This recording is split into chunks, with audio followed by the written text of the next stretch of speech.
when you hear, "Forgive them, Father, they know not what they are doing," the words that Yeshua, Jesus, said while he was being crucified, not after the crucifixion, not before it, in the middle of it, that is how he is forgiving people. And I have people come to me, message me, "How can you forgive those that have hurt you? How can you, that you don't know what they did to me? How can you?" And I always just refer to this moment. If people who are in the middle of terrible abuse can really find it in their heart to forgive, then you can do the same thing, because that is what Jesus was teaching us, that we can do all the things that he has done, and not that he did it so that we did not have to do it. That is not at all what this is about. So I am going to share with you now a note that I posted on Substack. You're going to be seeing this in the screen here. People don't really stop to think about the physical pain that a human being would have had to bear during crucifixion. Yeshua bar Yosef, which is what his name was one of the many who were crucified during Roman times, and he later got Romanized and turned into Jesus Christ. So it already begins with the walk of humiliation and torture. He first had to carry a beam, just one of the two, because in Roman crucifixion, the cross was usually in two parts, and the vertical beam was most likely already on the ground in Golgotha, and I know that gets pronounced in different ways. The place where he was executed, that's what that is, which translates to the place of skulls, by the way. So he would have been carrying this immensely heavy beam that would become the horizontal part of the cross. And he would have had to walk uphill while everyone was screaming for his execution, spitting on him, throwing things at him, calling him all kinds of terrible names, beating him, kicking him along the way while he is carrying this beam, until he was basically already half beaten to death before even getting crucified. And then the crucifixion part. If you research crucifixion and techniques on how this was commonly done during Roman times, you'll find that they did not put this big nail through the palm of the hand, as they've made us believe that was the case with Yeshua. Anatomically, that simply wouldn't work. The nails had to go through the wrist, through the bone of the wrist, because then if you are being crucified, this is how you are going to stay on the cross. Here, this nail is going to go right through your hand. And that sounds graphic, I know, but there's a point to all of this, to me sharing it this way. So through bones, through nerves, through ligaments, and then the same thing would happen to your feet. So he was probably naked up on that cross, and not with the loincloth, maybe, but probably not, because it even says in Luke, the Gospel of Luke, that the Romans were taking his clothing. So this was the ultimate act of full humiliation, basically. And in the meantime, the Roman soldiers were cursing at him, most likely mocking him, making fun of him, and it was in that state of being fully broken down, him being fully exposed, actively being tortured and slowly murdered by the people around him, him seeing the worst of the worst, seeing the most evil and depraved, immoral, inverted and perverted behavior that humanity can possibly show publicly to another human being. To him, that Yeshua said, "Forgive them, Father, they don't know what they're doing." And we hear this phrase all the time. And we say, "Oh yeah, forgive them." Let's take a closer look at that phrase in the Aramaic dictionary. So you can see it here. This is the whole phrase, the original way he most likely would have said it in that way in his language. And when we translate that, there's a few different translations, as you can see, But Yeshu, which is another version of Yeshua, himself said, Father, forgive them, for they know not what they do. And they divided his garments and cast for them lots. So they were basically just playing games and taking his clothing. And Jesus said, Father, forgive them, for they know not what they do. And they divided his garments, casting a lot upon them. And Jesus said, oh, Father, anyway, there's 4 different ones. You can see it on the screen. Pause it if you want to read all of them.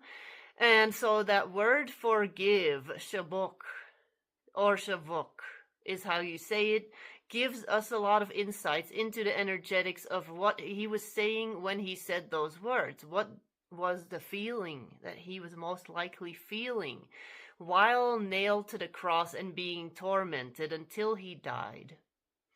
So he said it in the moment, in the pain, not after, not once the pain had stopped, not from a safe distance, or when he'd had time to heal and process and come to terms with it. He said it while it was happening. And yes, you may wonder, Deborah, why are you being so graphic? I get it. And yeah, if we want to fully understand the level of forgiveness, the forgiveness lessons that Yeshua has to offer, and we want to live and feel and understand him fully and where his forgiveness came from, it's important that I take you through this very realistic time travel journey with me.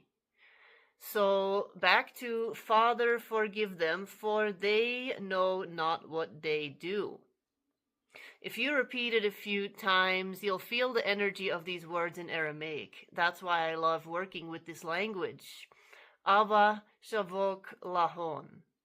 Father, forgive them. Ava opens up your energy, opening up to God when you say that, or you say Allah, another word for God in Aramaic. Ava is Hebrew. And so he would have used those terms like he would have used different terms. It's like how we say source, we say God, we say creator. It's all kind of the same. Shabok releases any control or need to hold on when you have this resentment, this anger.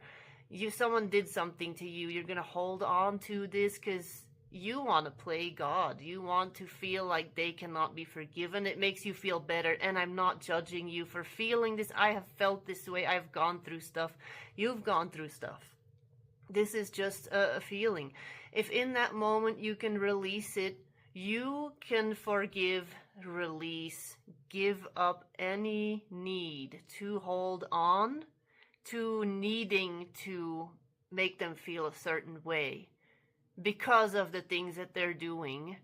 You realize you can point this outward. It says here, that word lahon, them, moves this feeling outward. It's forgiving them for they do not know, but coming from a place of true deep connection and understanding that they truly do not know. Surrendering a hold on to any anger, a genuine forgiveness.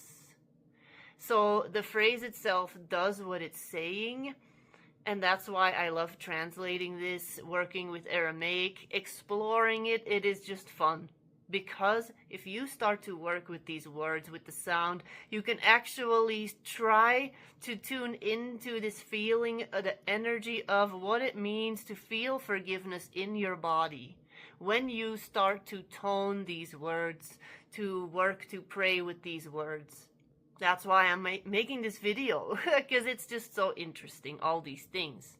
So, yeah, and that's the actual teaching on forgiveness. And no, it's not the comfortable version.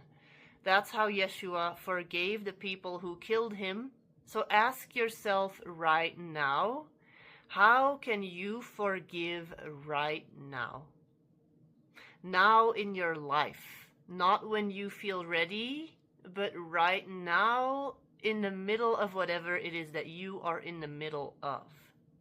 So for those that are still here, Ryan, my husband, and I, we have conversations about forgiveness a lot because he has gone through satanic ritual abuse, mind control experiments, military level, by family members, he has had to find true deep forgiveness for all these things. And it is through really working with the teachings of Yeshua. What was he saying when he said, forgive them for they don't know what they're doing? They know not what they're doing. This is what he was saying. That is why I gave you this very graphic story to follow along, so that you truly can feel what would that feel like if someone was doing these things to me. And in that moment, I can find it in my heart to forgive those people. And I made another video that is already up, and it's all about Mother Mary and her own version of a crucifixion that she had to go through as she witnessed her son's crucifixion. So go watch that video too, if you're done with this video. And I will never judge you if you are one of these people who is saying, I cannot do it, I can't do it, I can't do it yet. I'm never gonna say that you are wrong for feeling how you feel. It is just a process, and I'm simply sharing this because I enjoy sharing what gives me insights so that it can give you insights. And I have a ton more of this type of stuff on this channel, wherever you're watching this, YouTube, Substack. And yeah, so explore it, leave a comment, and explore my membership. It's $8 a month, and we go into all the Mother Mary stuff, forgiveness, compassion, living a life rooted in your inner gnosis. So I will be back with more videos. If you have questions about any of this, I would love to make videos based on what you want to know, so let me know in the comments. Bye bye.